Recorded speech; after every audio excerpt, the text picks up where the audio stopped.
In a relationship, there comes a critical moment when you see beyond the surface.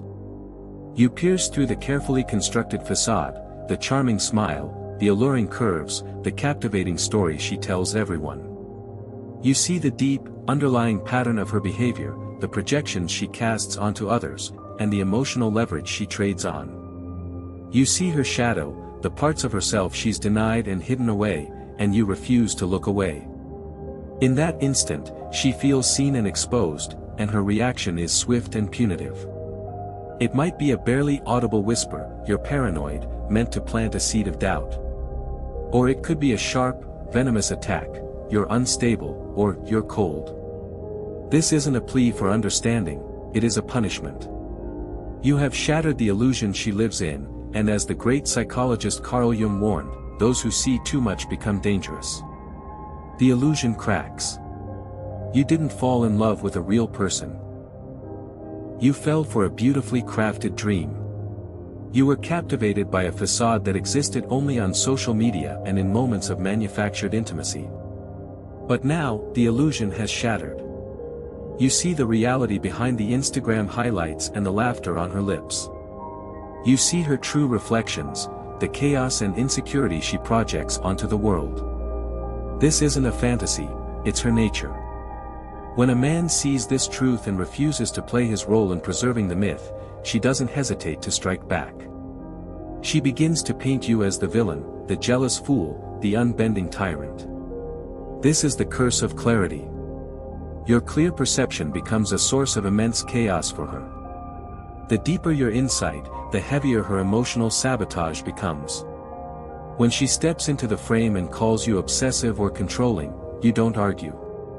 You instinctively refuse to shrink because you know that every word you speak in defense gives her more evidence to use in her narrative.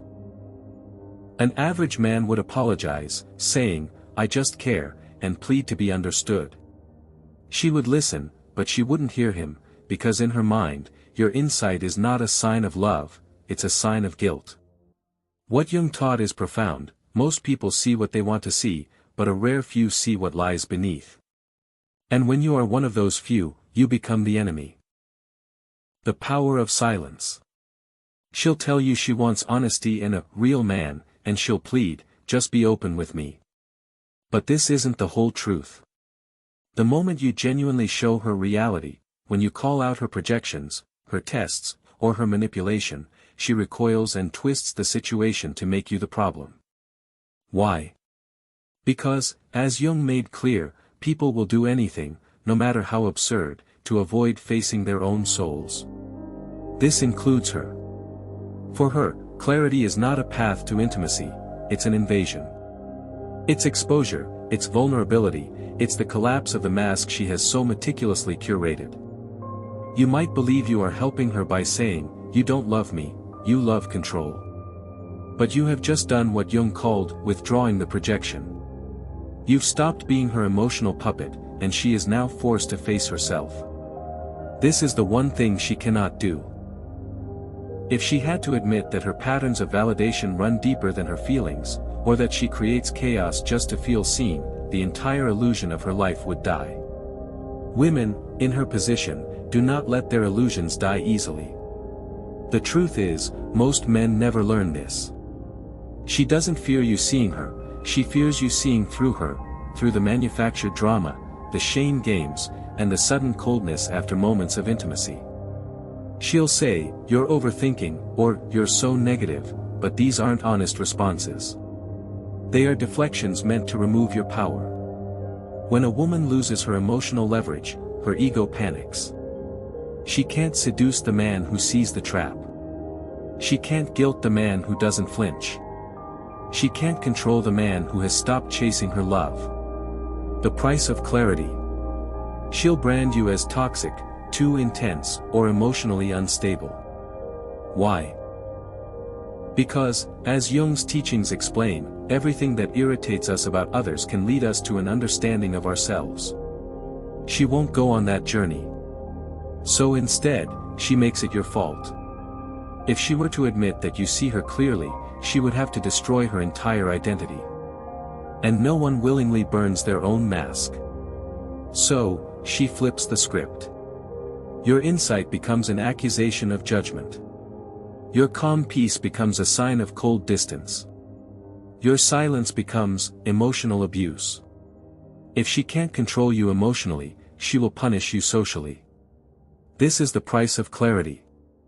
This is the curse of seeing through her. Jung warned, the man who brings light into darkness will not be thanked. He will be hated, feared, and often destroyed.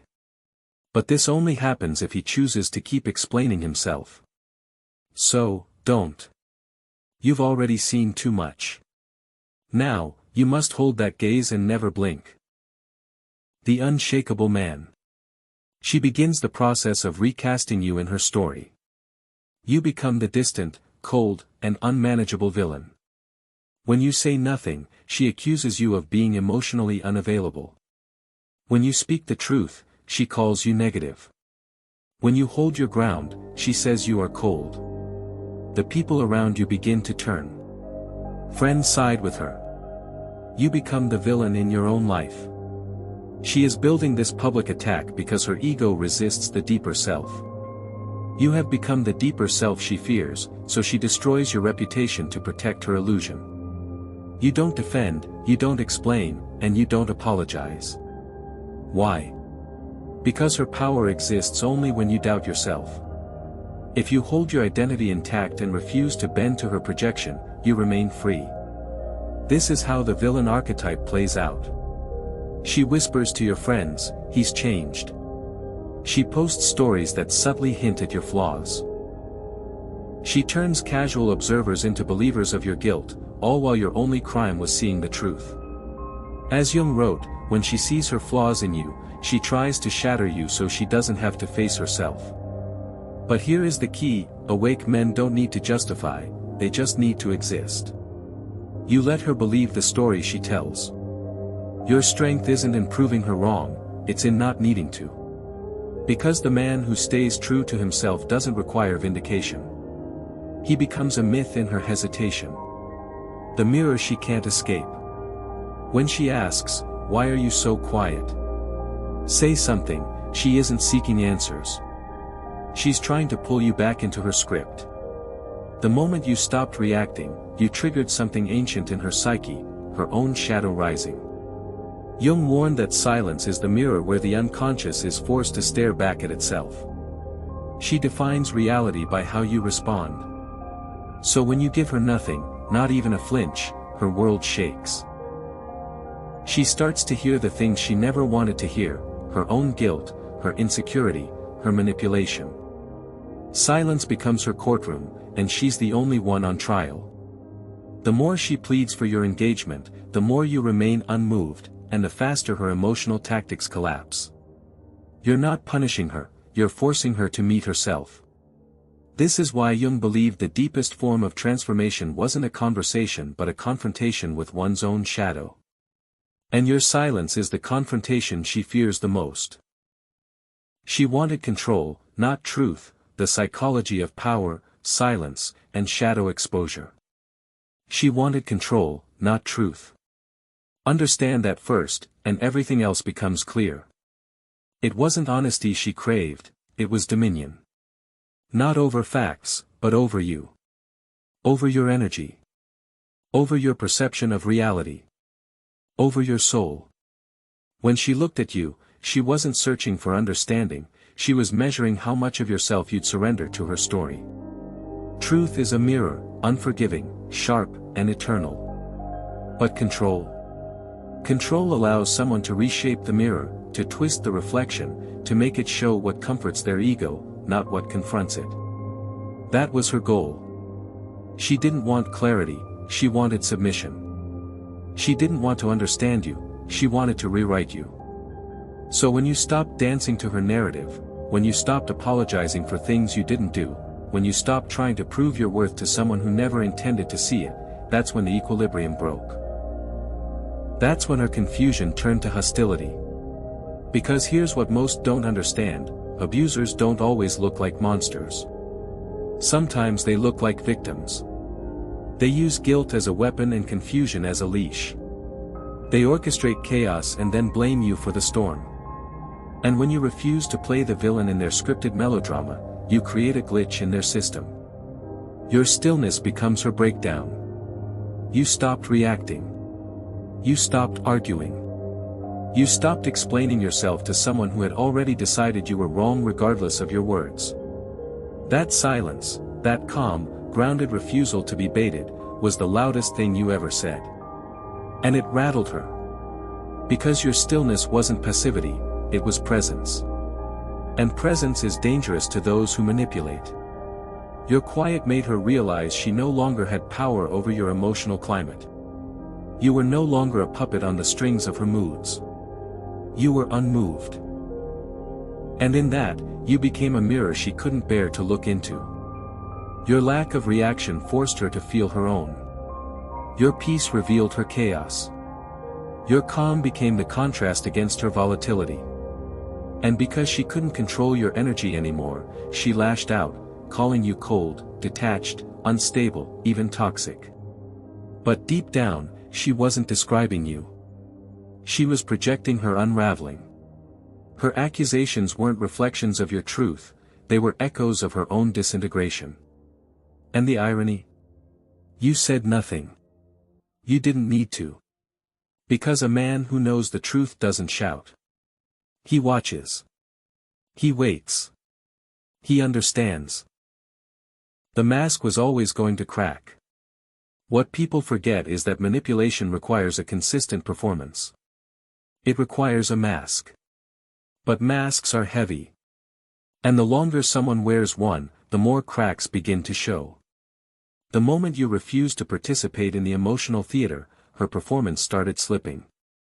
The mask of the wounded innocent, the one who claims she's always the victim, always misunderstood, always hurt by your insensitivity, began to crumble. And what emerged wasn't pain. It was rage. Not because you hurt her, but because you stopped letting her hurt you.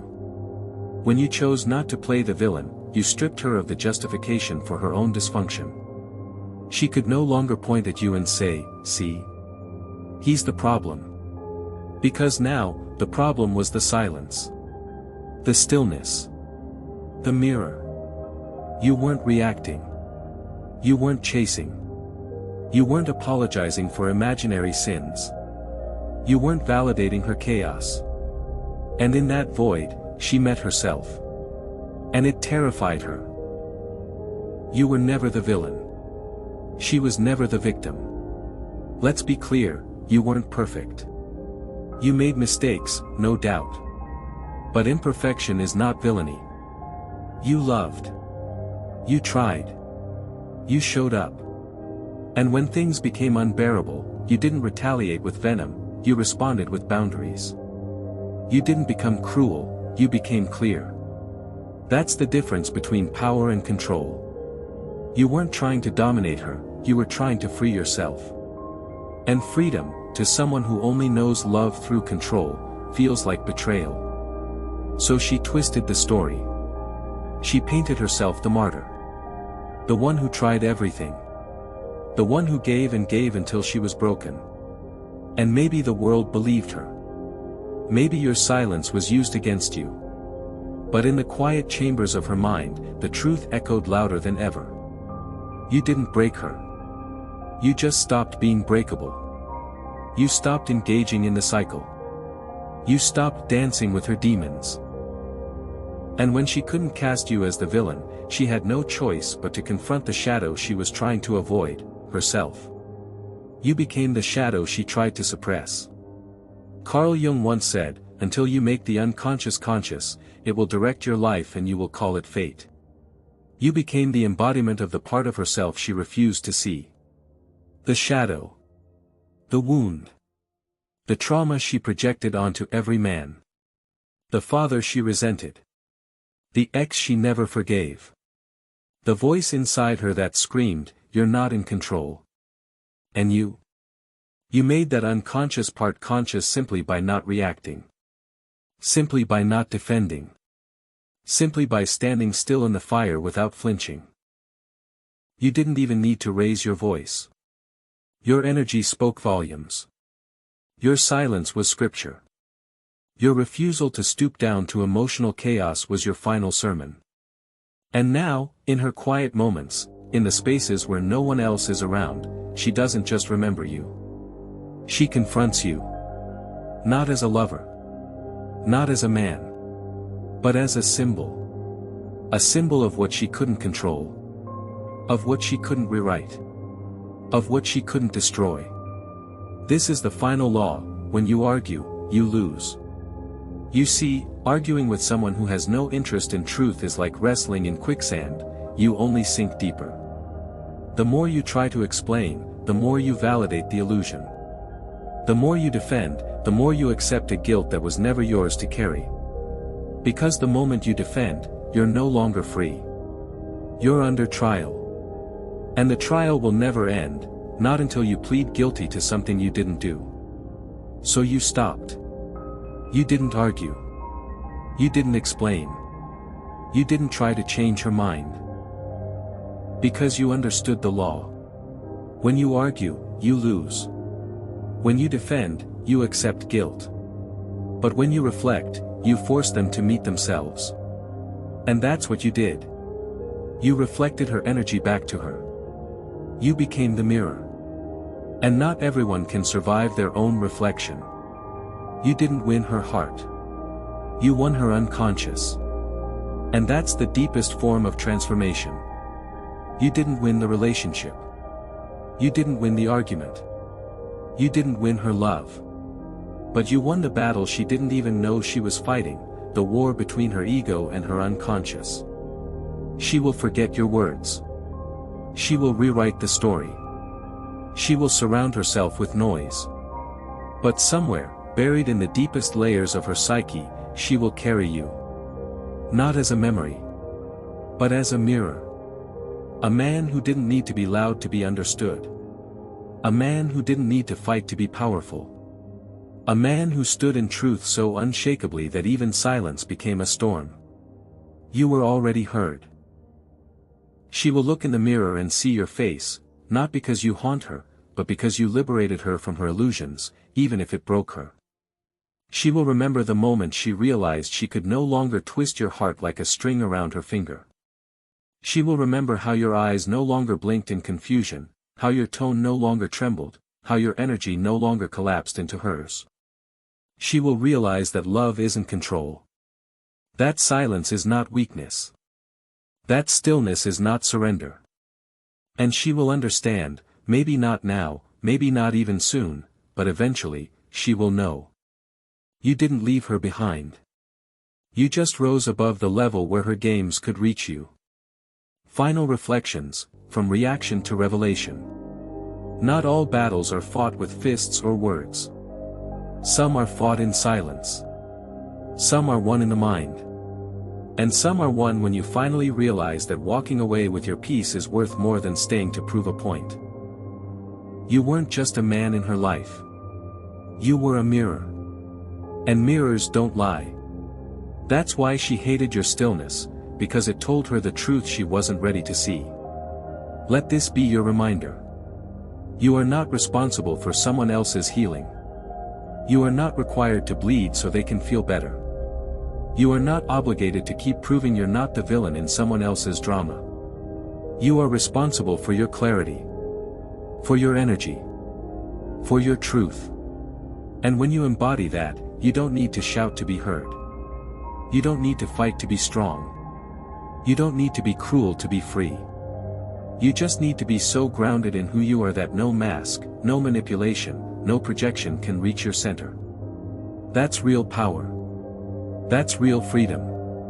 That's how you win, not in her heart, but in your soul. And ultimately, in hers too.